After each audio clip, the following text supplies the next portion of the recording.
Look natural. And that was it. That was it. People went, oh no, he's the guy. He's one of them. He's always been one of them, but what he was doing on the air was chasing away the people he most wanted to hang out with. On our way, sir. So that was about that. Up and over. Really, that was quite the doc. Of their population does not speak English. It's not America. Ready, combat. Queens, New York is not America. Vehicle reporting. Location And every confirmed. single one of them that does not speak English will vote for Zoran Location Mamdani. confirmed. And then the other half that do speak English, you got liberals. Changing position. You got liberal Democrat douchebags who speak English, but they are can't fucking armed. reason any rational thought out in their head. So what are they gonna do? The goal. Every single one of these groups just says, well, we need Hero to reporting. continue. We had all this stationery printed up and all these things, and what are we supposed to do, throw it away? No.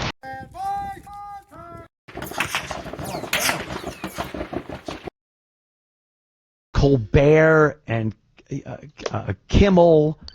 What's the Fallon word? is just kind of... I really don't have any animosity toward Fallon. I think he'll do whatever management tells him to do.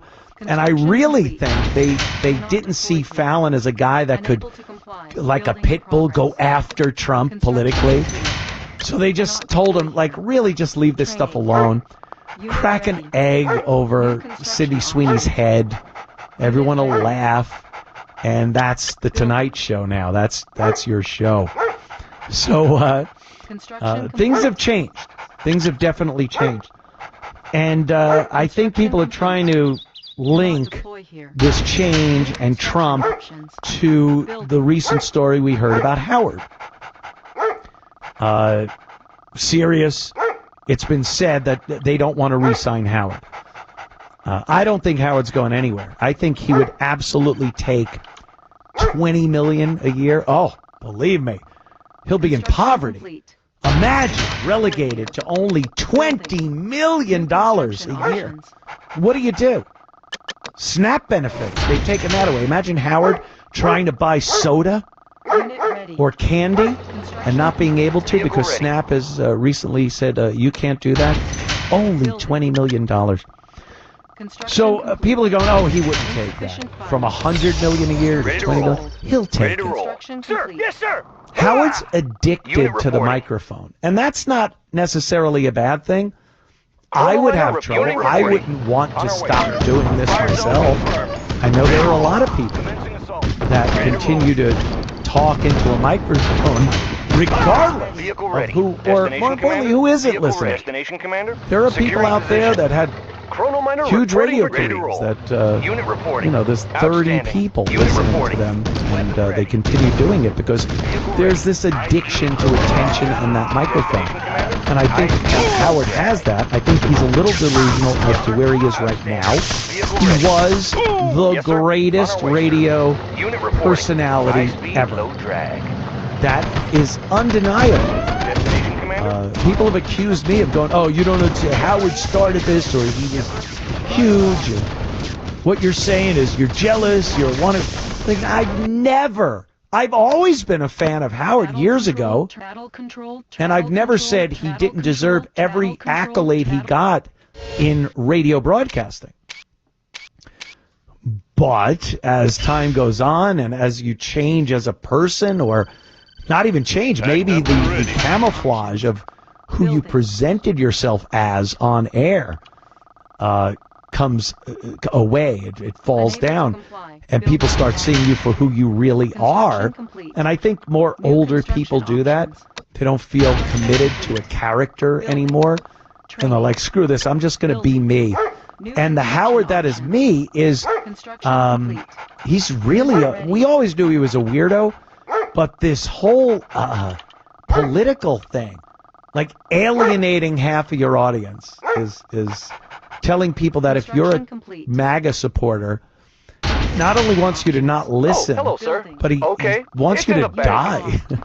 unvaccinated people. He said if they go to the hospital, they should be kicked out and made to die at home.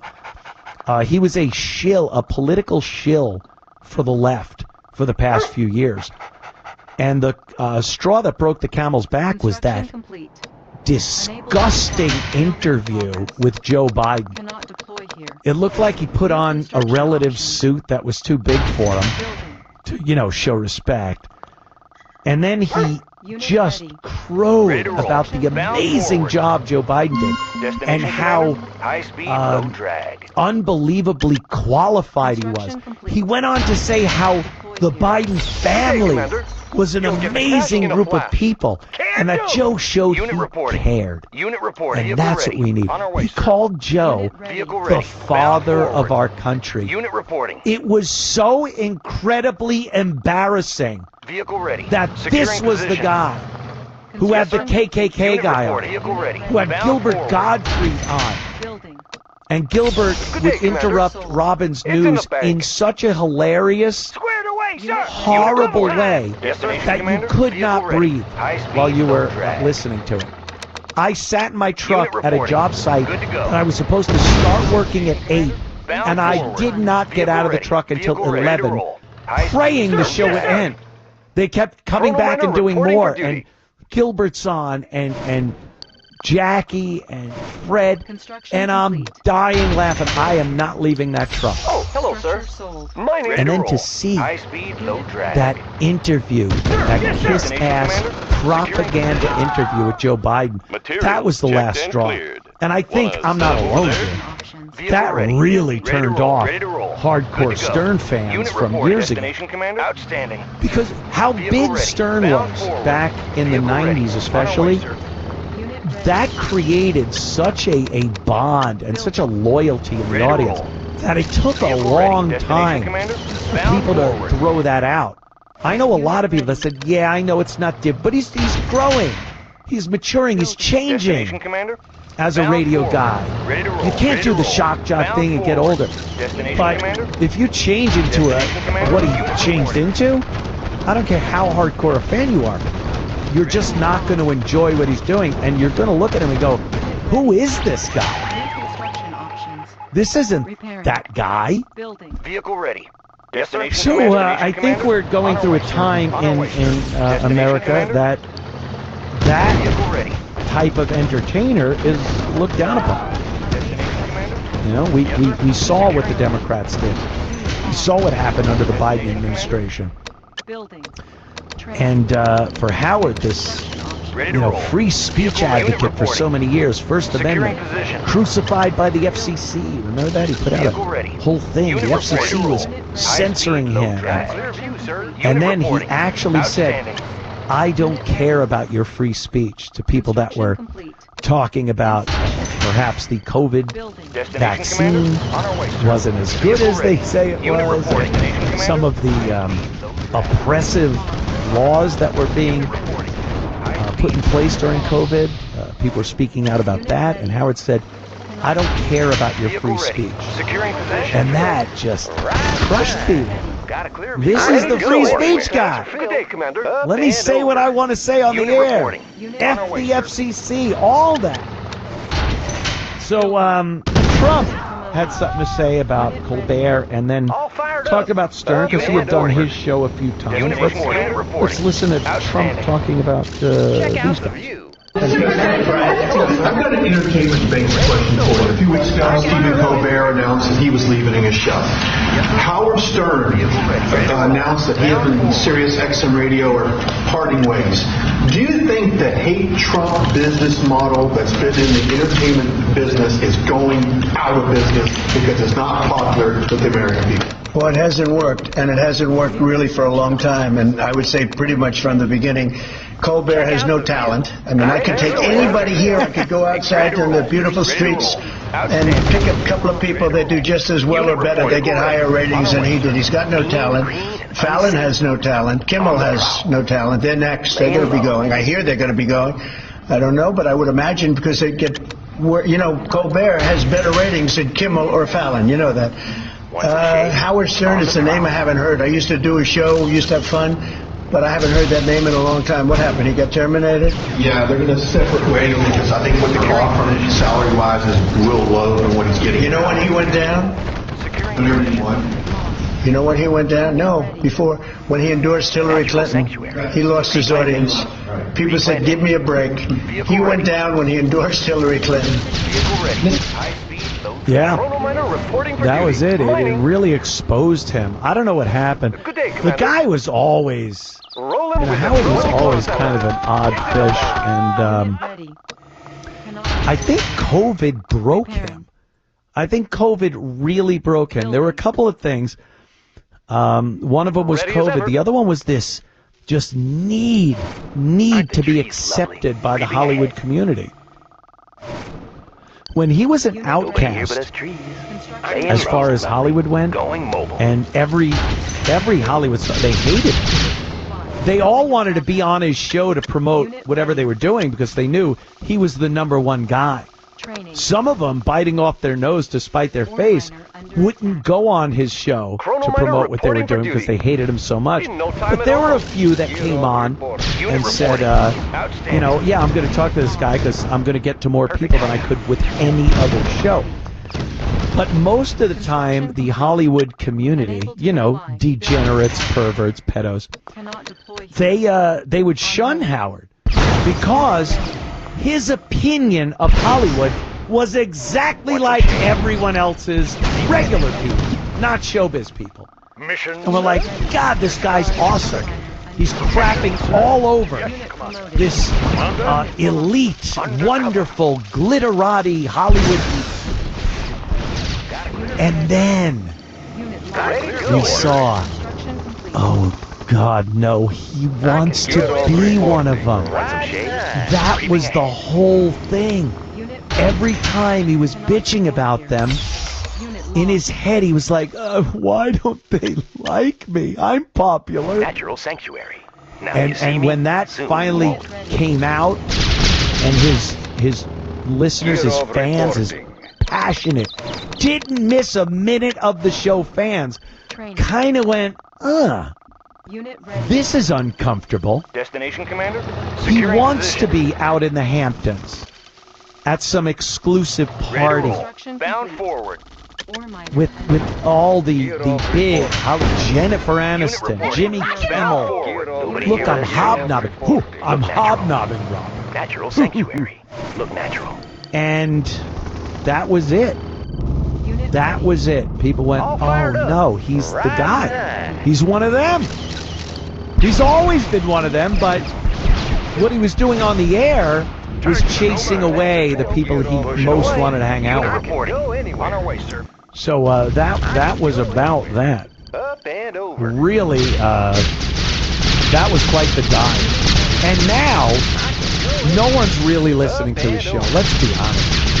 Even the hardcore Stern fans, I get messages from them, social media and whatnot, and they're like, you wish you were Howard. And it's like, well, years ago, everybody in radio wished they were Howard. If you were in radio and people called you a Howard wannabe, that's different than a Howard copycat, or Howard you're ripping him off. You want to be in this business that you're in and be as successful as you can, be the biggest that there is, then yeah, wannabe. But those days are long gone. This is a guy now who's aging out. There's no real argument about that. And he's just lost touch in every single way with that audience that was so passionate about him and his show and what he talked about, his guests. I mean, when there was a woman, her name was Marcy Turk, she took over Howard's show over at Sirius XM. And she, I don't know why Howard decided to take everything she said as gospel. But one of the things was, you have to rebuild your image into this thing that Hollywood will accept. You're not going to get a network gig with America's Got Talent or anything like that if people remember that you did blackface and you used the N-word and you were terribly sexist and misogynistic, homophobic. So you need to completely get rid of everything you did. So a lot of the funniest shows ever were relegated to the trash heap. Like I said, Gilbert, a lot of Artie Lang stuff. Some of these shows were the most memorable shows you'd ever heard, and they involved, a lot of racial stuff, a lot of sexual stuff. That's what we listened to. And be proud of your legacy in that way. It was during your most popular time in radio. But instead, this woman at SiriusXM convinced him to try to wipe that out. So it never existed. And I think that was another thing that drastically hurt Howard as far as his fan base goes. They loved that. All the Billy West material. When Billy would come on and do Marge Shot, she was an owner of, what team was that? Do you remember, Dan? Pushing away. The Indians, Cleveland Indians. And Billy West would do, it was some of the most horrifically racist stuff. But you want to talk hilariously funny, the way he did it, and hearing Jackie laughing and Fred, and it was such a guy thing. And then Robin's there to try to, rein it in. Oh, the Cincinnati Reds, I'm sorry. Yeah, it was the Cincinnati Reds. Mike? Yeah, it was so friggin' funny. And to just disavow that ever happened. Not only move on. Like, moving on is one thing. I get it. You have to play to whatever's going on in the world at that time. And if that type of humor isn't fashionable, you could change it up a little bit. You realize who you are and what you're doing and go, all right, maybe not now. But to disavow it like it never happened so you could get America's Got Talent and sit next to the anointed Hollywood people, it was sad. That was a sad moment. He went on The View to plug one of his books, and it was embarrassing. Just sucking up to those hags on The View. So there's plenty of reasons why Howard isn't worth $100 million a year for a 5-year contract anymore. But I think his addiction to that microphone will not allow him to give it up when his contract is up at the end of the year. We'll see. Good day, Commander. The mystery continues. Back in moments with more of the Anthony Cumia Show. Checking my social media here. And again, see, this is what I get when I talk about Stern. This is the anomaly. This is the most rare of the rare comments. Most of them are, yeah, that sucks. Why did he do that? He stinks now. But every so often you get a guy that I have to believe hopped in Doc Brown's DeLorean from 1995, transported himself to right now, heard what I said, and was like, this guy's awesome. What are you talking about? Have a Hammer. This guy's name is Have a Hammer. You're beating up Stern. You couldn't shine his shoes. He is the #1 radio guy of all time. I'm not a fan of his either. But you should talk about the normal crap you spit out, not him. Huh? He's not a fan, but he's behind him, supporting him. I should talk. Well, I do talk about the normal crap I spit out. I do. That's my show. So again, people still have this idea that it's the 1990s, and he's awesome. Positional data. I'll tell you, the worst move Howard Stern made was going to satellite radio. It really was. There was this mystique about how dirty, how inappropriate, how rule-breaking he could be with FCC rules and regs in place. And having that PD and GM ragging on him. It made him the underdog, even though he was unbelievably successful. It still put him in the position of underdog. My boss is trying to screw me over. My boss is trying to keep me from doing what I want to do to entertain you. So all the listeners are like, yeah, screw that boss guy. And then he went to Sirius XM, and he had carte blanche to do and say whatever he wanted. And it took a little of that allure away. You know, sometimes the situation you're in enhances what you're doing. And I think broadcast radio was Stern's best place to be. That's how I feel. We'll take a call here. Joaquin, PA. Talk about MAGA. What's up? Hey, Anthony. First thing is I got a tongue twister for you. Stern went from irreverence to irrelevant. Yeah. Hard time getting that one out. Yeah, they sound similar, but they're worlds apart, man. You know, as soon as he became a COVID tyrant, forget it. You know, I call him Howard the Coward then because that's just ridiculous. Him and Arnold Schwarzenegger, all these guys that carried on about COVID and the vaccines and everything. Yeah. Wear your mask. I put the mask on my goat. Yeah, it was just too much. I can be proud of myself. I didn't wear the mask unless I did it to get past the guards at the door, you know, then I took it off, and I just didn't buy none of that crap. Didn't wear a mask. I didn't get vaccinated. I made a fake vaccination card. Not for, like, important things, but, hey, look, I'm crazy. I wanted to get into a goddamn restaurant, you know? I wanted to go to a restaurant. So I took...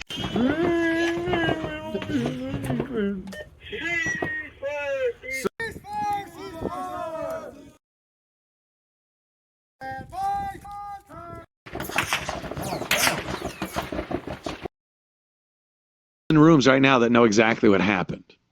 They know who won already. They've counted some votes. They're looking at, yeah, this is, you know, unless you're talking about the 2020 election where Joe Biden at 3 in the morning had that big vertical leap of ballots.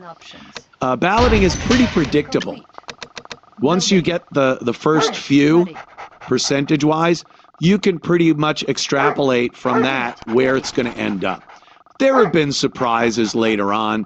There are some demographic issues where certain demographics will vote later than others. But for the most part, it's pretty predictable statistically. So based on that, yeah, they probably know who wrapped this up. And I don't even think you have to go to that extent. I think from what we've seen already out of New York, Mamdani's probably got this. They talk about how Cuomo is creeping up on him. His numbers look better. If only Curtis would have dropped out. You know, we've been through this before. I'm not gonna run through it again. But I think we know where this is going to go. And what an example that is. What an example that is of what I've just been talking about. How on earth does a Muslim born in Africa, a socialist communist, get to be the mayor of New York City 24 years after 9/11? I guess 24 years is a long time. I didn't think so. I remember the first anniversary of 9/11. It was very, very somber, very serious. It was, although in a year, there weren't many people who had gotten it out of their system, out of their minds. You know, we were all still dealing with it. It was very close still at that point. And I remember thinking to myself, this is a year. The reading of the names, the big spotlights, the news coverage, and just that overwhelming sadness over everybody. And I was like, what is 5 years going to be like? Are we still going to do this? Are we still going to feel like this in 5 years, 10? And then thinking 20 years down the line. Will they be reading these names? Will the country mourn like they are on this first year anniversary? The lights, the tributes, the news coverage, that somber feeling and attitude around the country. Hi, this is Anthony Cumia. And hello, I am Gavin McInnes. Together, we're Compound Censored. And we'd like you to subscribe to our network that has more fantastic content you could shake a stick at. Use this promo code for a one-time super offer. Do it. It's uncensored and oh so entertaining. And I wondered, and you're getting caught up in that moment 1 year later, and it was unbelievably difficult to imagine that we wouldn't be doing that. Because you're in that moment. And those wounds are very fresh, and your mental state is still reeling from what happened a year earlier. So in that situation and with that mindset, I couldn't imagine that even 20, 30 years later, we'd feel any different, especially those of us who lived through it. And you could not have fucking told me that 20 years later, a man named Zoran Mamdani, a Muslim commie, would be your lead candidate. Most likely in a few hours we'll find out is your mayor of New York City. But that's how it happens. 24 years is a long time, I guess. And a lot can happen very slowly in that period of time. And when you look at where you've ended up, you cannot imagine you'd ever have gotten there as the journey progressed. But motherfucker, that's exactly what has happened. Now about Mamdani, I don't think we're looking at someone who will actually have a lot of power to do what he's talking about. I just don't see it. Politically, legally, you know, people like to talk about how Donald Trump got into office as president and he's just running ramshackle. He is going nuts, doing things the president isn't allowed to do legally. He's breaking the law. He's wiping his ass with the Constitution. We've heard all this. Well, where are the Democrats, the liberals, or even, let's say, the Republicans and conservatives and constitutionalists who don't care who's in charge? They just want them adhering to the law and the Constitution. I would think if Donald Trump was truly wiping his ass with the Constitution, there would be a lot of people that would voice their opinion against this, and more importantly, start any type of proceedings that I'm certain are there that can be used to remove this president who is just taking the Constitution and wiping his ass. This will show them. But truth be told, he's not. Everything Trump is doing is well within the bounds of the president's authority. So the only people that are complaining about him are his staunch opponents who have already tried to put him in prison and murder him. So I don't think their viewpoint, I don't think their take on how he's wiping his ass with the Constitution is really that believable when they've tried to murder him Equal share for everyone. and imprison him because he was the leading candidate for the opposition for President of the United States. Construction complete. So I would take what they say with the liberal grain of salt. Structure Waiting orders. under attack. So it's kind of the same thing with Zoran Mamdani, Ready, comrade. but What is the mission? kind of the opposite. He does not have the authority to do so many of the things, all of his big ticket items that he has campaigned with. Those policies that he says he's going to do, and it's going to make New York City great, and everybody is saying that these are terrible policies, and they will destroy New York, and they will hurt the economy. And well, yeah, if he was able to do those things, absolutely. But he's not. Moving out. The problem with Zoran Mamdani is that anyone who can come up with these ideas and lie to his supporters that he can actually do them is dangerous in many other ways. I don't think you're going to see a single state-run grocery store.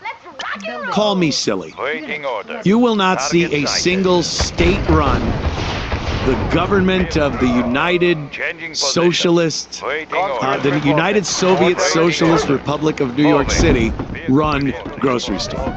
It just ain't gonna happen. I don't think you're gonna see free buses. Don't think you're gonna see it. I don't think you're gonna see corporate taxes almost doubled. And I don't think you're gonna see personal taxes go up 2% if you make over $1 million in New York City. Why? Because Mamdani cannot do any of those things unilaterally. And there are so many people in politics that will not put their neck on the chopping block for the likes of Zoran Mamdani. They'll rah-rah him, they'll support him, because they certainly don't want Sliwa in there. They could work with Cuomo. I could see that. But it looks like Zoran's going to win, and they want to work with him, so you support him. If you support someone else and he wins, and then you go to him and go, hey, let's work together on this thing, he's going to go, how about you fuck yourself? Thanks for the support. I'm going to work with this guy. Supported me. So I don't think I'm telling anybody watching this program anything new. That's how politics works. But the thing is, like the housing thing, freezing rents. What mayor has the authority to freeze rents? He could probably, with the support of council members that are in charge of that, that have to be appointed and voted in, maybe. But you can't just, as the mayor, go, I'm going to freeze rents. A lot of people personally own businesses. A lot of corporations own businesses in New York City where they rent space. And the mayor can't just go, yeah, you know what your rent is right now? We're just going to freeze that. There are things in New York City, insane things called rent-controlled buildings. And you'll have some 90-year-old grandma that has lived there her entire life and pays $300 a month rent in an apartment that would go for $8,000 a month in New York City now. Now, I don't even know how much power Mamdani has in freezing that rent. But if he has any power at all, it might be in that respect. Every other place, every other building, businesses, private buildings, people that rent to other people, you can't just tell them they cannot raise their rent. If it's not a rent-controlled building, they can raise it to whatever the fuck they want. Is someone going to move in? Maybe, maybe not. Maybe it's too high and everyone says, nah, it's too high. So then they got to lower the rent a little bit and stuff. That's private enterprise. That's supply and demand. That's the way capitalism works in business. And Mamdani has been spouting so many just blatant lies about what he has the power to do. The mayor isn't the be-all, end-all over the Metropolitan Transit Authority, the MTA, who is in charge of the subways, the buses, the ferries, I think, over to Staten Island. Is that MTA? Maybe not. Maybe they don't have to adhere to MTA rules. But yeah, the mayor can't just say to the MTA, we're making the buses free. They just go, no, you're not. How about no?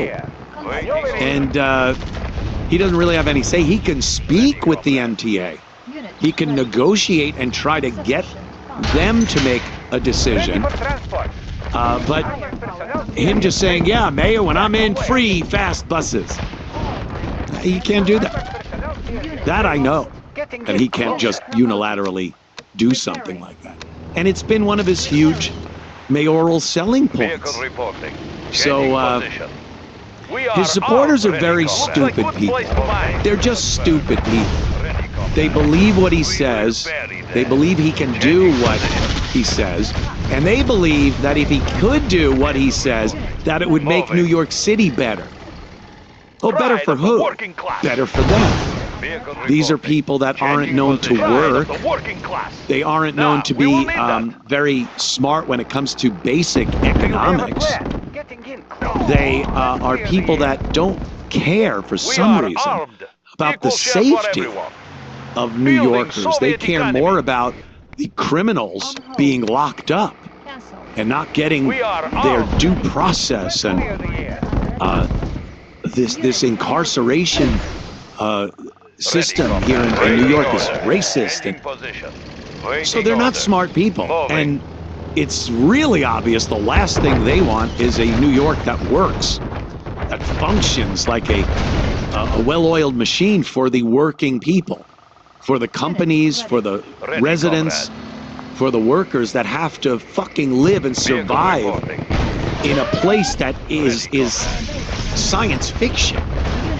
New York City is a sci-fi set. I don't think people were meant to live like that. And I think it's constantly teetering on the brink of disaster. And it takes people that are very cognizant of that to balance things out and keep it running. And Mamdani ain't that guy, and his supporters, they don't want that. They either want this socialist utopia that does not exist, has never existed in any country around the world, or they want complete pandemonium because it plays into what how they live their lives. Do you have a plan? They live their lives in anarchy, and it's all discombobulated. There's no order to it. There's no rules or consequence. So if the whole city runs like that, then they are all of a sudden normal. Ready, comrade. And, you know, so they adhere to someone like Mamdani because it looks like, and people have been talking about this concept that perhaps he would turn things so upside down that New York would become a very, even more so dangerous, unstable place to live. Yeah. So it is election day. What time do the polls close, Sean? Is it 7 or 9? 1 second here. Waiting order. Changing position. I would think 9. Location I would think the polls in the 5 boroughs of New York City close at 9. Do you know Queens, New York? Looks to be 9. Let's Is clear the air. 9 o'clock? Okay, yeah, until 9 o'clock. Queens, New York. I saw a news report earlier today. Ready, comrade. 48% of residents in Queens, New York, one of the boroughs of New York City, Location confirmed. do not speak Ready, English. comrade. Moving. Half. Ready, comrade. Let's not quibble over 2%. Half of the people in Queens do not speak English. What happened? I was born in Queens. I was born in a little place called Flushing, Queens. I know, Flushing the toilet. Heard it all my life growing up. Where were you born? Flushing. Flushing the toilet? Good one. That was from a young Chip Chipperson. Never knew. I met him on the playground at 7 years old. Where were you born, Comia? Flushing. Oh, fuck. Building. You're like a big log going down the fucking Vehicle toilet. reporting. Thank Changing you, Chip. position. And Ready, you comrade. cannot have Ready, comrade. a Moving. borough or a town Waiting or a orders. village Location confirmed. in the United States of America Ready, comrade. and call it Location an confirmed. American town, villa, city, Vehicle reporting. if half of their population does not speak English. It's not America. Ready, comrade. Queens, New York is not America. Vehicle reporting. Location And every confirmed. single one of them that does not speak English will vote for Zoran Mamdani. And then the other half that do speak English, you got liberals. Changing position. You got liberal Democrat douchebags who speak English, but they can't are fucking armed. reason any rational thought out in their head. Building. So what are they going to do? Vote Zoran Mamdani. And that's, you think Brooklyn's different? The Bronx? Manhattan? Staten Island? What do you think? You think that's different? Vehicle reporting. Vehicle reporting. Moving. We've lost Ready, comrade. New York. Changing position. And it's a numbers game. Building. Always has been. It's a pure numbers game. There aren't enough English-speaking Americans who still have an inkling of what America is all about left in the city of New York. Vehicle reporting. They're just not there. Location confirmed. And believe me, as time goes by with people like Zoran Mamdani being elected to office, you will get less because the English-speaking, working American people Ready, comrade. will leave New York City. Vehicle reporting. Changing They'll just position. leave the city. They might move to another part of New York. They might still be residents of New York State. I think if you're going to go through the trouble of picking your ass up and moving somewhere else, you're just delaying the inevitable living in New York State. So you might as well go somewhere else. But we're just talking about New York City here. That's what the election's all about today. Yeah, those people will leave. And the percentage of non-English speaking people will go from 48 to 52 to 56. And before you know it, there's no English left. Now, how is that America? Construction complete. How is that America? Well, you know, it's bigoted to think if you don't speak English, you're not American. Location No, it confirmed. isn't. It's a rational, reasonable way to think. If they don't have the Vehicle wherewithal reporting. Moving. and the ambition to learn how to speak English, then they don't want to learn anything else about this country. They're under attack. And how do you learn about America and where it came from? Location confirmed. Pride of the If working you class. don't want to learn the language of the country. If I moved to a country like France, let's say, Moving. I would make damn sure I learned French. I know a little bit about France from what I've read in English books. But do I really know about France? Moving. Ready. Could I comrade. learn about Location confirmed. the real idiosyncrasies Vehicle reporting. of France, the Changing French position. people, the history of France, and not just, oh, they were pussies in World War II. Vehicle We know this reporting. already. Moving. But could I really learn about France without speaking the language? I don't think so. And if I moved there, I would want to learn the language. For selfish reasons, just to understand people for your own sake. And then to learn about the culture more. You just, they don't want to be Americans. Half of Queens do not want to be Waiting Americans. orders. Changing position. And Waiting orders. Minneapolis. You think those Somalis Lens shifters in working that live condition. there, that vote for Ilhan Omar and this other guy that's fucking Waiting orders. running for the mayor of Minneapolis, do you think they really care about being Americans? Do you think they look at an American flag with any pride that they are Americans when they go out and see American history, statues, institutions? Do you think they walk up and look and read the plaque and see what that person was about and how they struggled to build the nation that they decided to come to because their home country is a shithole? No. They've brought their shithole here.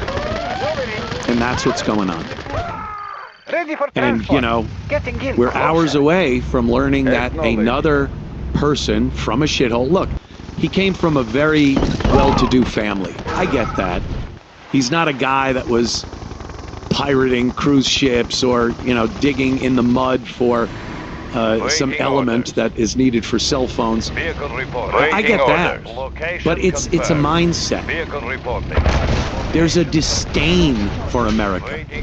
They grew up with the older generation telling them that America and Americans are pieces of shit, and they're invaders and colonizers, and their older generation passed it down to the parents, who passed it down to the kids, and then they get here and run for office, and the last thing they want is to continue the traditions that are American. That's why they always talk about change, big change.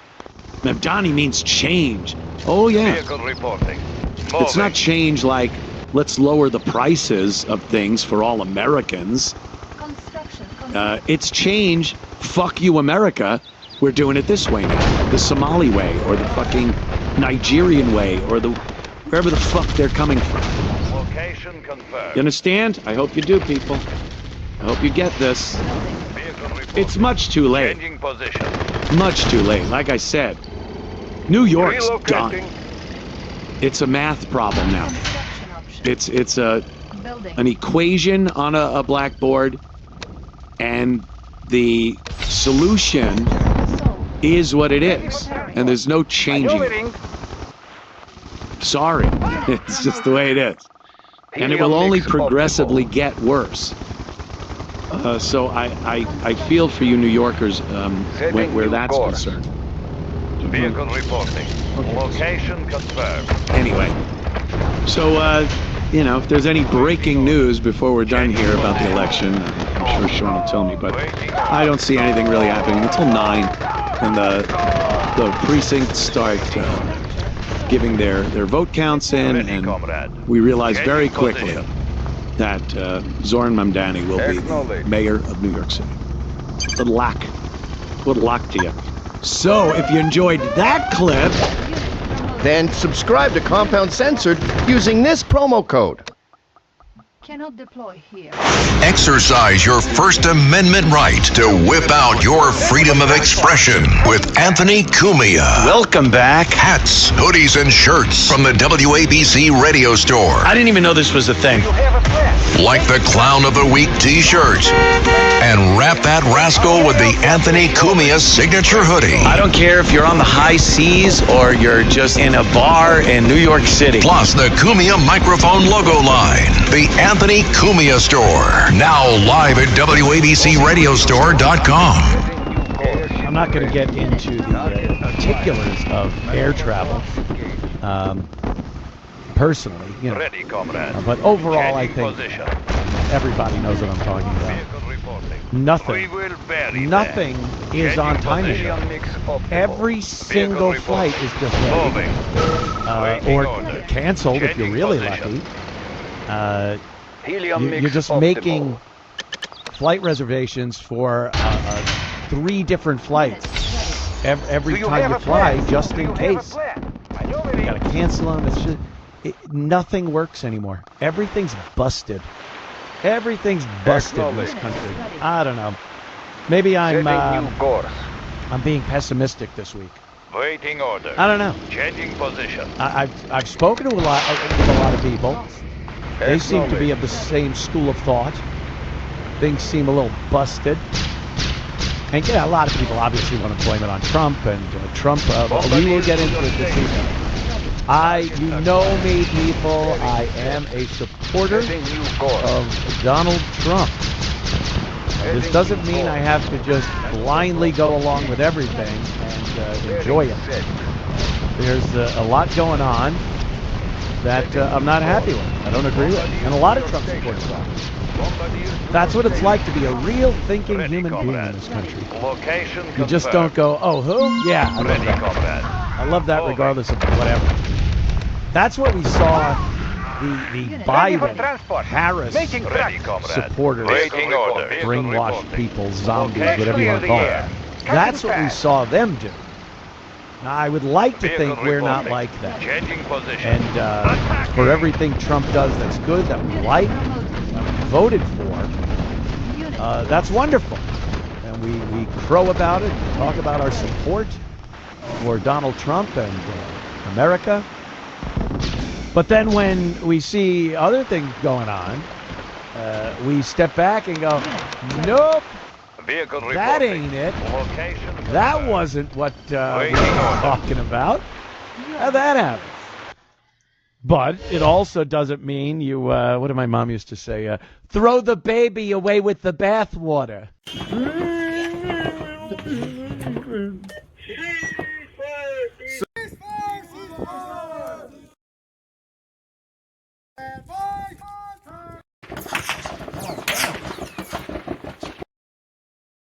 Coming alive a little more and making their presence and their ideology and mindset known to the rest of the country.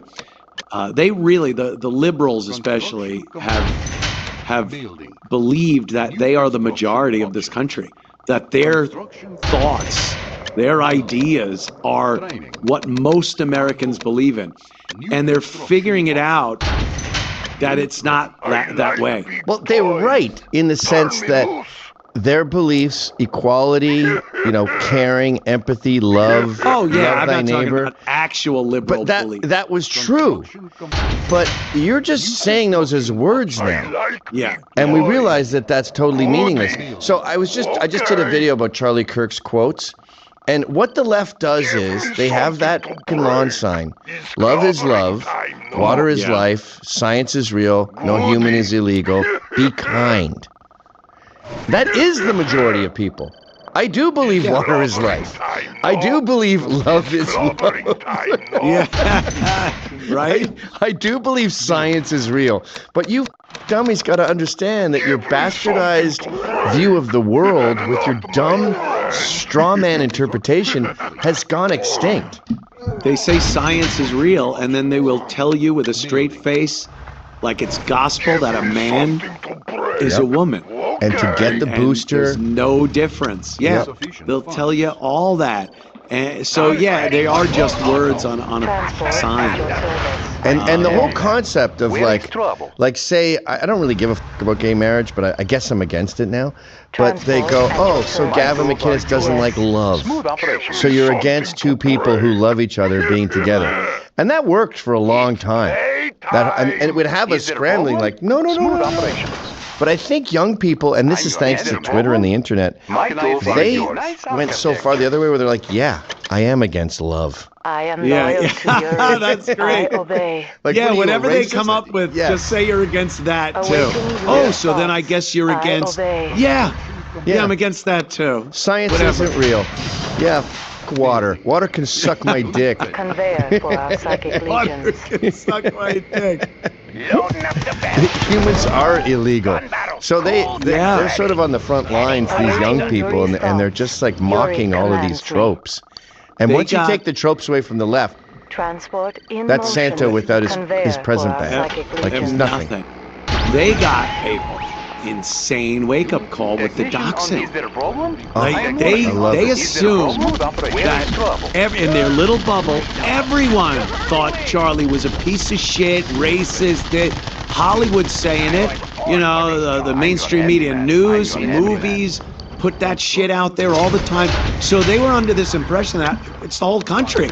I could say what I want about Charlie Kirk. I could cheer his death. What's going to happen to me? Oh, shit. Hi, this is Anthony Cumia. Hello, I'm Gavin McInnes. And together we're Compound Censored. And we would like you to subscribe with this deal using this promo code right below me right now. Let's take the guns for a spin. Do it, because it's very entertaining. It opened up on those motherfuckers. And again, I talked about it the other day on the show. While I'm a First Amendment absolutist, I really do believe that's where I land on this. I couldn't help but being happy with every video I saw of a crying fucking asshole that got fired from their job of 12 years. And, you know, I was just like, oh, well, especially having gone through it myself, as did you. You know, it's like, where was my fucking sympathy from anybody? And I didn't even expect sympathy, but I don't remember getting any, that's for sure. All's fair in love and war. I was listening to you in the car, and I was like, Ant's got to take a page out of Little Jimmy's book. Remember whenever Jimmy Norton got caught being hypocritical, he'd go, I never said I was consistent. Right, great line, man. So the gloves are off. I want you to get fired. Like, I want everyone to behave in this restaurant and be quiet. But you spilled my dinner on me. My suit is ruined. I'm throwing my dinner on you. Yeah, your suit's fucking ruined now. Your FUBU hockey jersey is fucking ruined. Fuck you. I never would have gone into that restaurant thinking I'm going to throw my food at somebody. Until someone threw their food at me. Yes. Now that person obviously didn't have that thought. They're like, oh, I can throw food on somebody. Yeah. And now they're covered in their fucking bean burrito like, what the fuck? And they're just taking their root beer and just going, there you are. Yeah, that's it. That's how we gotta, that's how we have to think these days. There's a whole website about it called Cancel the Hate or something like that. It's had a couple of iterations. It keeps getting shut down. It keeps getting canceled. But they're very well, as you pointed out, they're very well organized, and they're just like, what's the complaint? What's it called? CancelTheHate.com? Correct, yeah. And give us the employer, show us the tweet, and make sure it's real, and let's get this person fired. Make it happen. Hey, welcome. Learn to code, guys. Learn to code. It'll probably go down because the others like this have gone down, but you know they get it right back up. Charlie's murderers went right down, and now they're back up. And there is a difference. You know, it might sound like I'm trying to rationalize enjoying people getting fired for what they're saying, but you know, there is a protected speech and there is speech that isn't protected. And there's also putting your opinions in writing in a public forum is one thing. I never think anybody should be fired for voicing their opinions on something. If you don't like what Charlie Kirk said, fine. Write about it. Say what you didn't like. Say why you don't like Charlie Kirk. When you're wishing death on his wife and kids that are left grieving for this man, that is different. Even though it's considered protected, you're not if you're not threatening their lives, you're just hoping. It shows that you're such a piece of shit that if your employer found out what a piece of shit you are, they wouldn't want you working there. Not because of exactly what you wrote down, but because what type of person would write that down? And I don't want them coming into the office every day because they sound like a lunatic. And death to them doesn't seem like a big thing. So, I don't know, is he going to shoot someone in the next cubicle? So, it's not so much you're being fired for what you wrote. It's that you're the type of person that could write something like that. It shows who you are. Why are you wasting so much time being consistent? The gloves are off. Even back when Biden pulled those hockey bags of votes out from under the table, I always say, where's our hockey bag? Yeah. Like, where's our cheats? Where's our people dropping off ballots with their gloves on? Taking off their gloves at the ballot box. Like, let's fucking cheat. Let's go. Like Eric Holder said, when they go low, we kick them. Okay, so we're kicking now?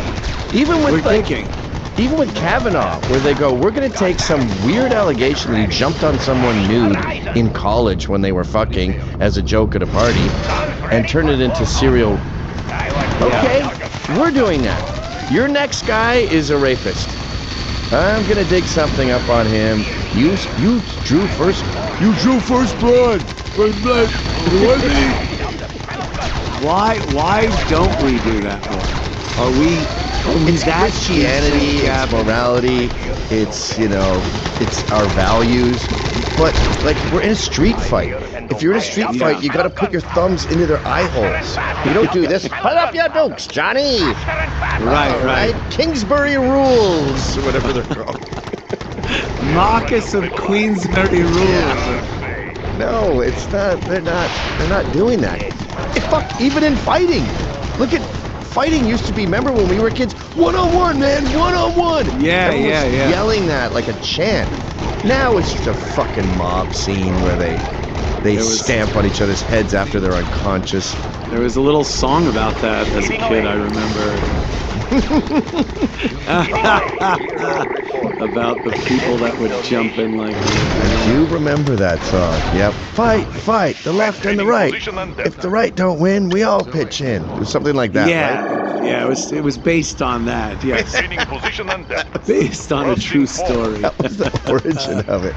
You know, I was listening to you on your show and you were talking about the sabotage through Antifa and everything. Oh, MK Ultra, and how. And I've been saying this too.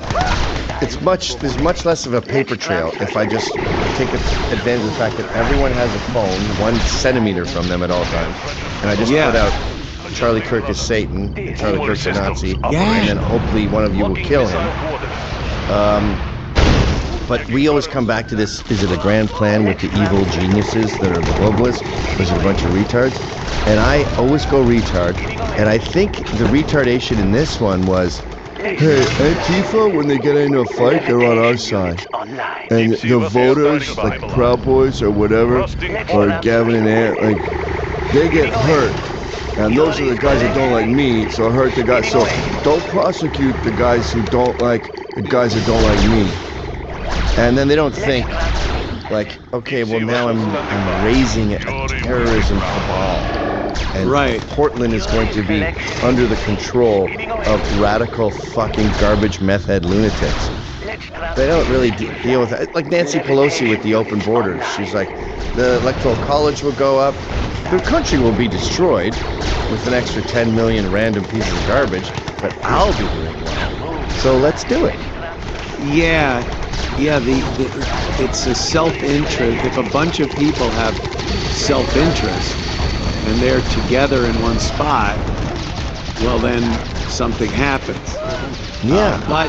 But how do you then explain that guy? I never remember his name, but it's a black and white video of a former KGB guy, and he's laying out this exact plan. Yes. Like the exact But he's plan. coming from a smart place of smart people. Yeah, and you know, he doesn't directly identify any organization. I mean, obviously, the head of the Soviet Union, the Politburo, was in charge of what he's talking about and how they got things done. But what's the Politburo, the KGB of the United States? Is it the FBI? Is it just Capitol Hill? I'm hoping the FBI is back on track. I mean, I'm totally open to the big plan thing too. It's like the Great Replacement theory. Was it a big plan to obliterate the West and bring in some third world new version of it? It's easier to control. I'm very open to that. It's like being a tit man or an ass man. Like, I respect tit men a lot. It's just not my cup of tea. I'm an ass man, much to my chagrin. I wish I was a tit. And then you have the retard version of events where they pulled in a bunch of people to change the Electoral College, and then they went, oh shit, we accidentally instituted the Great Replacement theory. Oh well, I don't give a fuck. like it's a little retardation and a little part of the government. Yeah, they accidentally stumbled into what looks like a genius plan, but they're just like, well, as long as I'm okay. Like Berkeley, there's this activist Yvette Falarka, and she's untouchable. She's a teacher. She's Antifa. She like pulls in all these young men off the street and gets them into Antifa radical politics. They can go destroy stuff. the mayor is friends with her. He reposts her on Facebook. He's some Hispanic guy, and he helps her get out of jams and helps her people get out of jams. And together, they destroy Berkeley. Yeah. And I don't know, was that someone calling the shots for him, or is he just a tard who wants power and he has a useful fellow idiot? Well, okay, how about this then? There was an MK Ultra program. I mean, there's old films, you see the army, the poor army guy on LSD, and this is fact. How the fuck, like, who was that? It wasn't just some crazy lieutenant off on a lark saying, let's grab some privates and fuck with them, grab some privates. But it was, it had to come from up top. Okay. That whole thing had to come from, whoa. And then when they realized that they couldn't get away with doing this, taking these people individually, they decided, like I said, maybe it was cults. Maybe somehow the brass was like, we can't just take our soldiers and do this.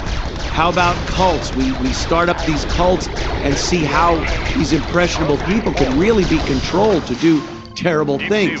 And then after that, a little sloppier than MK Ultra, but still very intelligent.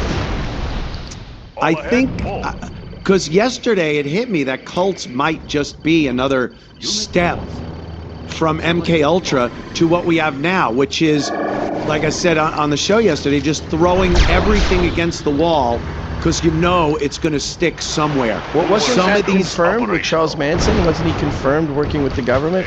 This book has a lot of information about it. Chaos by Tom O'Neill. It's about Charles Manson and the cults, the Finders Cult, all this stuff. Yeah, everything you're saying is accurate, Ant-Man, but look at a picture of NASA in 1965 and look at a picture of NASA today. Yeah. I forget her name, Sheila Jenkins, whoever it was. We have a segment on the show called Completely Useless Black Female. Sheila Jackson Lee, Completely Useless Black Female Politicians. Oh, yeah. And the intro ends with her saying, my department has never done anything that could be described as idiot. That's idiot, right? I remember that. It's my favorite clip ever. Oh, so that's who's like working with the evil octopus controlling something? It's possible. I don't know. You know, I don't or think not. she's working with the evil octopus. I think the evil octopus she's a useful idiot for the evil octopus. I mean, look at Pete Buttigieg, who destroyed his little town in Indiana. It's a complete fucking shithole. They all hate his guts there. I saw some streeter where they were interviewing people, and they're all like, fuck him. Want him to die. And then he's in charge of infrastructure. He won't shut up about equality. And then we've got these trains full of like fucking toxic waste, the kind of shit that makes superheroes if they get splashed. Right. Like Daredevil gets splashed and he's blind, but he can kill everyone. There he is, feeding his newborns. And that's what infrastructure is. It's bridges collapsing all over the country. It's schlop everywhere. What was it? Palestine, Ohio's on fire. East Palestine, Ohio. Yeah. It's on fucking fire.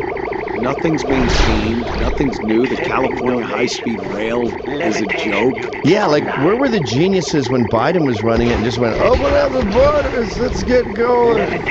Falling everywhere. And you know, the borders drastically improved since Trump got in office. Kash Patel's got all these human traffickers. Did the octopi just stop working when they showed up? I don't know. Yeah, I don't know. Maybe it's a thing where you can't get too obvious. You know, Trump's in, he's fighting against the octopus, and you're like, you know, if we fight back too hard, they're going to see it's a big tentacle with fucking suction cups on it. He'll have red marks on his face. Nancy Pelosi or something. You know, I don't know. It all makes sense and it all is ridiculous. All at the same time. Well, the big takeaway is we're fucked either way. Yeah. It's sort of like when people go, you got canceled, but it wasn't the government, it was the people. And I'm like, I'm still fired. Thanks. Like the mob mentality, I don't really care if it's a screaming bunch of lunatics outside with pitchforks. Yeah. Or it's a screaming bunch of reluctant police with, pepper spray. I'm still fucked. Either way. Did you see anything with the police in the UK because we're hearing that they're just terrible. They're arresting patriots and did you speak to any of them? I got shit hammered with my cousin on Sunday, my only day off, and he was head of counterterrorism in sort of like I don't know what to call it, the Long Island of London, which means you keep having to go into the city. So it's kind of like counterterrorism. And we talked for 16 hours. And Jesus. We talked about their uniforms and how much they suck now. They look like water bears. He got pissed at 10 Downing Street. That was a good story. But I said, please, I hope this answer is good news. When they get a call and they have to go to someone's fucking house because they disparaged Nelson Mandela, who's dead, that must be a bummer, right? And he goes, oh, he's got an English-Scottish accent combined. And he's like, oh, it's absolutely depressing when I hear that. You have to understand, Gavin, we signed up for this for rapists and bank robbers and bad guys, not tweets. And here's, I've said this a million times and I put it on Twitter, but the cops like Tommy now because they've realized that the elites hate the cops as much as they hate him and his fucking soccer hooligan friends. Of course. So they built that stage. They built 2 stages, actually, with these massive screens as big as, like, I don't know, a very big apartment, a loft apartment. And there's several of them. So if you're not at the front, you can still see everything, which is good for calming everyone down. The fucking city, who again, the elites are freaking out about their lack of control of the narrative. They go, let's pull a Jan 6 and pull the permits. Thursday night, I was there when they got the news. Thursday night. It's Saturday. It takes a day to build the stage. So basically, the second before. They got the call. The city's revoked the permits. No. Oh my God. They do it at the last minute on purpose. Because then you don't have any recourse. We've been through this. Unfucking believable. And then we arrest everyone, right? And just like January 6th, we get great sentences for treason and attacking a police officer. But the head of the cops, I gotta hand it to him, he sort of went, no, I'm not gonna be your patsy here. Who's gonna get beat up? Who's gonna get attacked by 3 million people? My guys are. My water bears and their silly silhouettes. That's gonna be the ones who get attacked. And yeah, sure, I arrest some. So, actually, fuck you. We're putting it on. I'm not taking the stage down. I'll stand around the stage, and there's no one to, like, these elites, they're literally in the House of Lords. These elites have these dictums, and if the police don't agree, what are you going to do? Fuck you. You're going to arrest all the go police? Out there yourself. You're going to go get out the there army? yourself and make some arrests. You shut down the fucking stage. Yeah, you pull the plug. So in total, out of 3 million people, there was 25 arrests, which there's the police and there's the chief and then there's the fucking media police, right? They call them the Metro Police. They're saying, yeah, it was chaos. There was 25 arrests. 18 of those were Antifa. So there was 7 arrests. 7 out of 3 million people. How much arson was there in looting? Well, I kept saying to the guys, I was with Proud Boys, British Proud Boys, and I'm like, can you imagine how fucking dumb you'd have to be to show up here as Antifa and pick a fight? Yeah. Because there's a lot of lads, if you know what I mean. Way outnumbered. And they've had a few drinks, and they're mad because it got so dense. A lot of, I would say, 2/3 of the people couldn't even get in to see it. So they're wandering around. They're not in a good mood. And they're with their buddies, and they're feeling healthy. They've just had a 4-mile walk, and you want to go fuck with them? Not that they do anything that's not completely retarded. Pulling fucking points like that, it's calculated. That's what they're doing. And I don't even know what kind of rights they have over there. Freedom to assemble. Nothing. Zero rights. Right? Zero right. Look at Tommy. He did 3 prison sentences for contempt of court. 2 were from the same contempt of court, and then the 3rd contempt of court was him producing a documentary about that waterboarding thing, disputing it after the judge said don't release that because it makes me look like an asshole, and fucking him going to jail for that.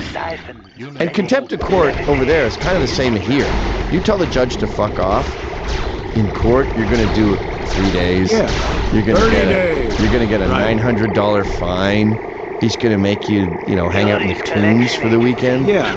You don't. But that's for like for telling him to go fuck himself. Yeah, it's rude. Yeah. But not putting out a film or putting out something. Oh yeah, writing something, posting a meme. Yeah. See what happens when they, don't allow the citizens to have guns, to be armed.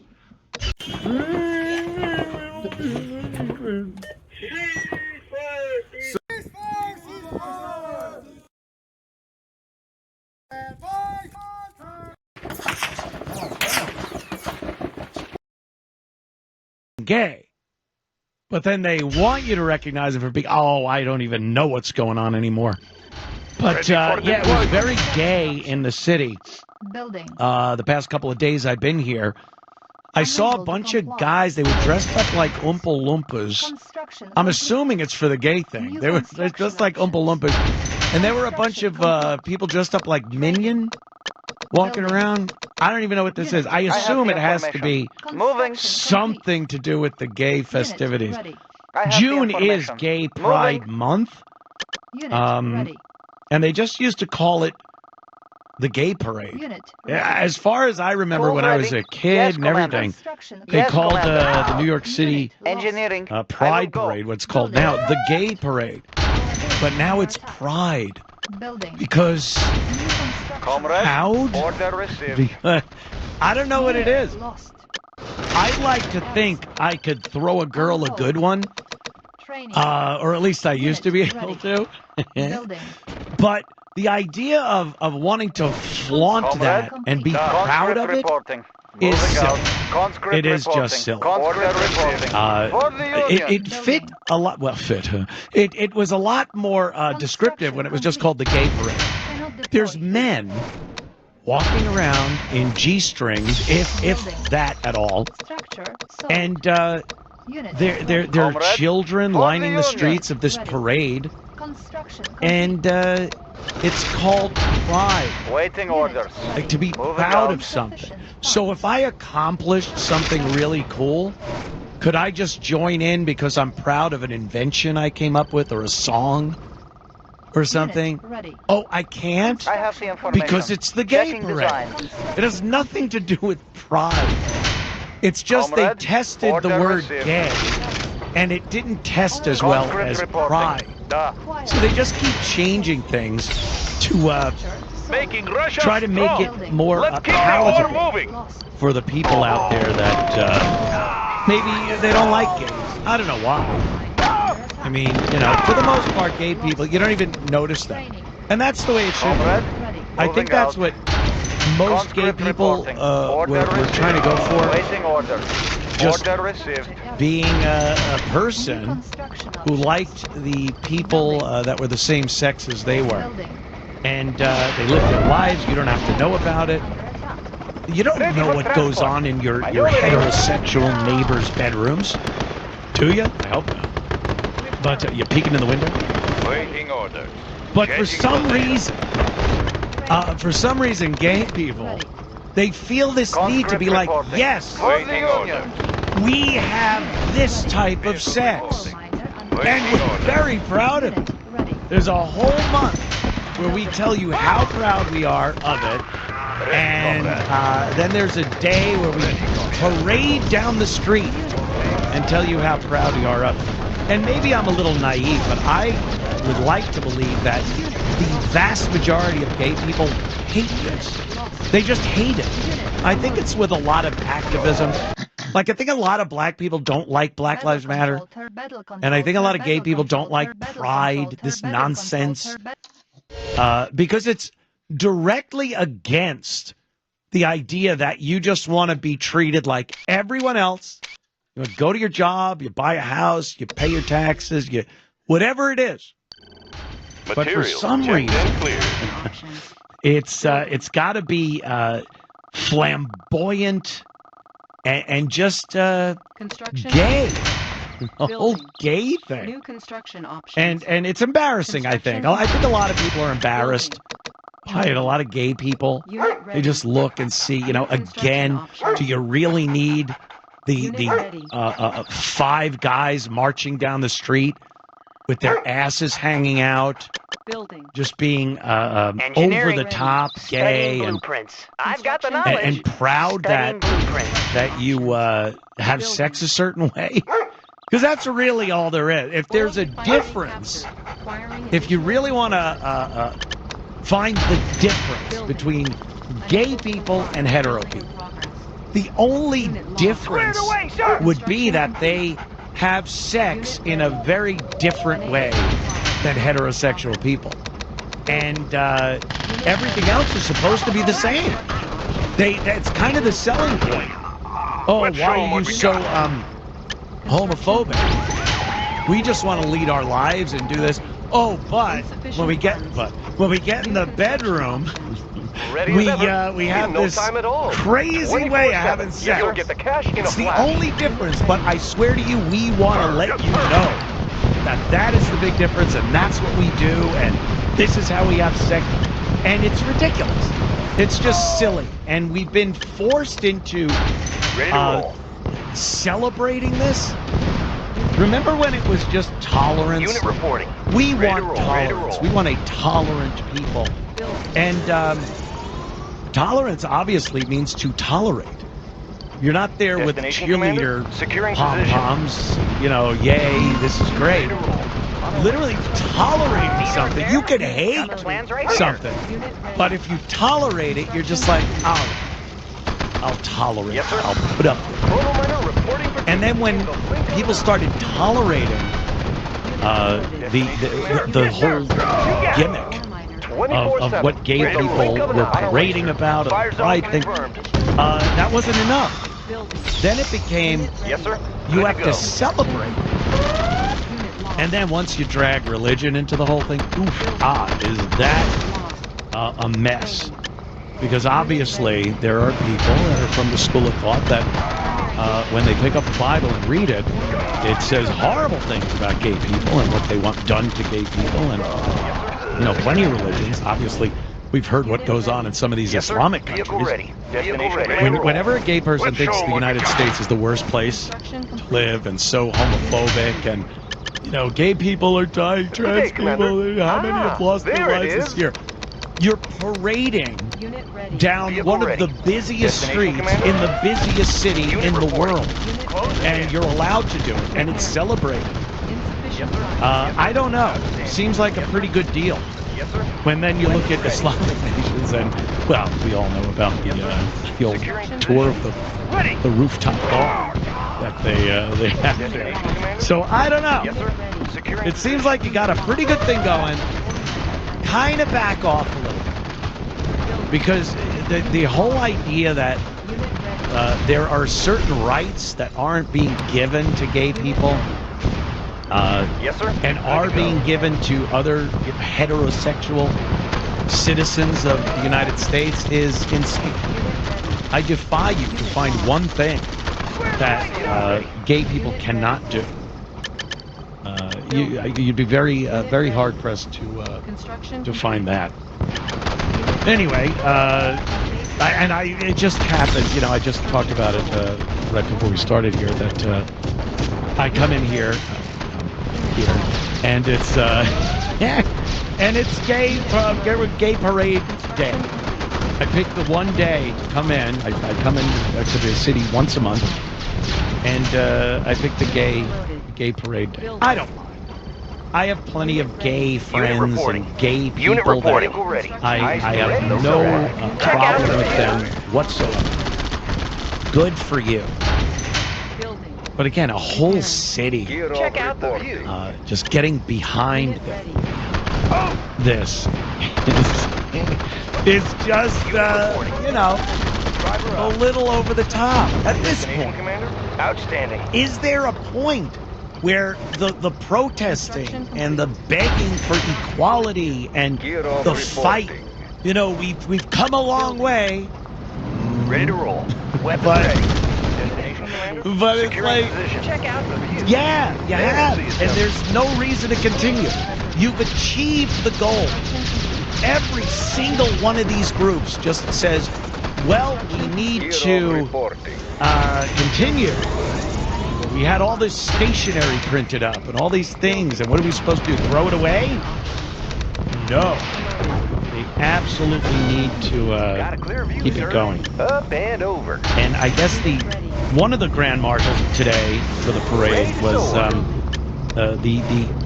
Joe Biden's secretary, the press secretary.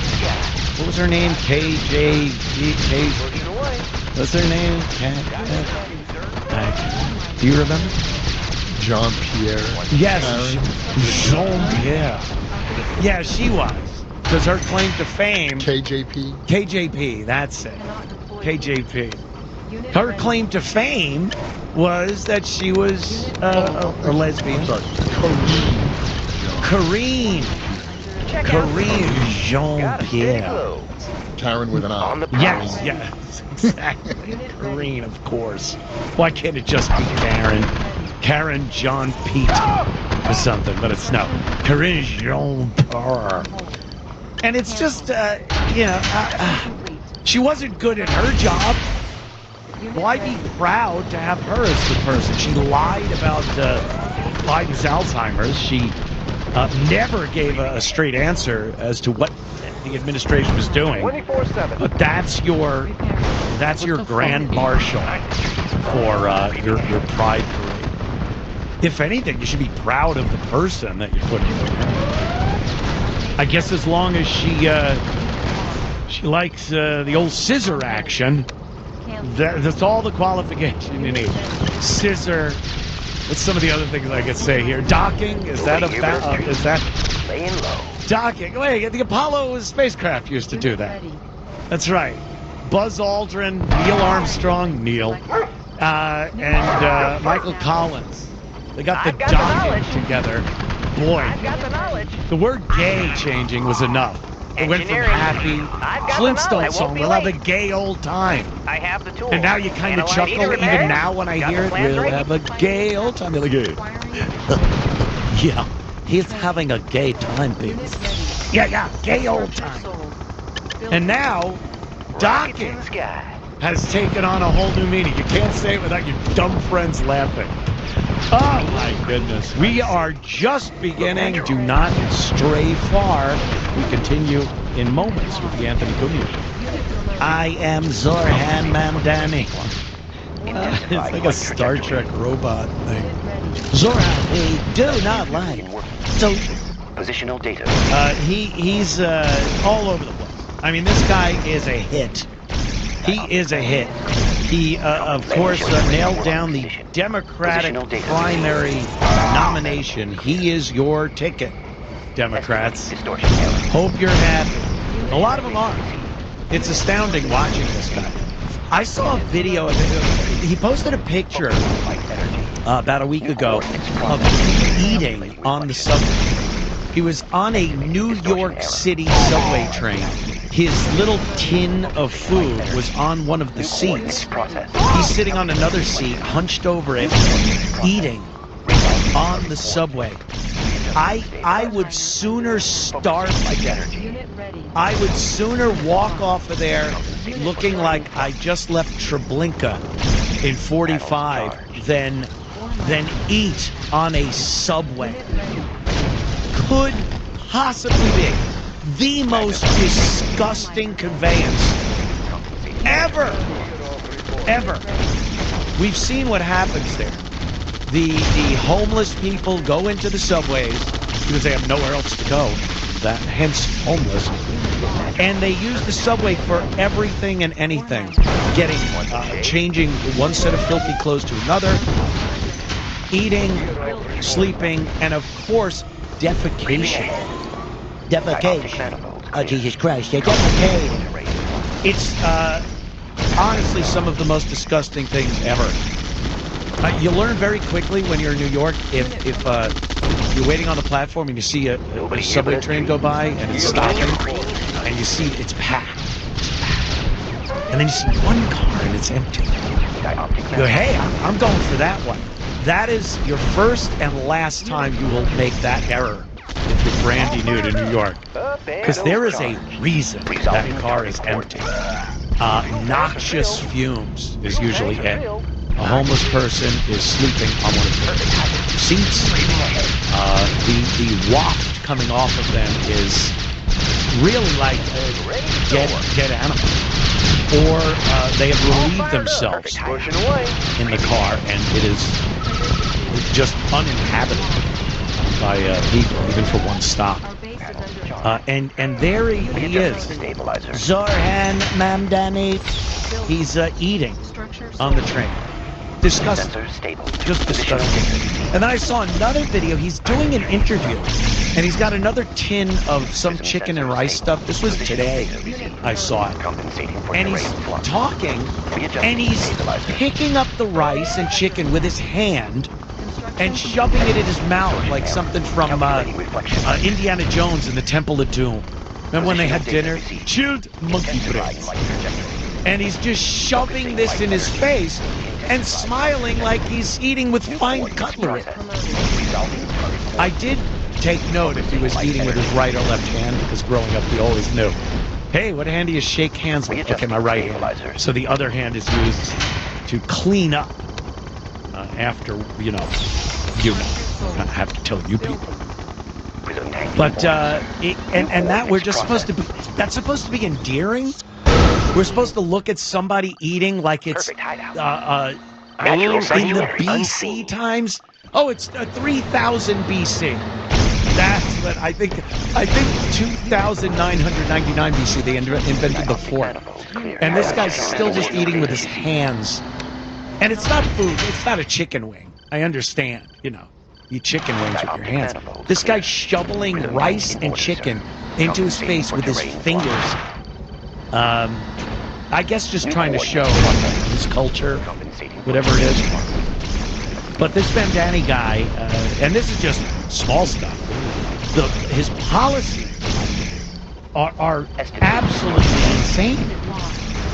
Absolutely insane. Here's a few of them. Pop these up. His plans. He wants to support existing decarceral legislation. Decarceral legislation is incarcerating people, how people are incarcerated. He doesn't like anyone being incarcerated. He likes people to get out of jail, no matter how violent they are, no matter how evil the crimes they commit.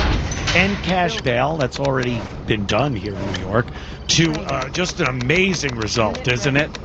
Knowing that some of the most violent offenders get out.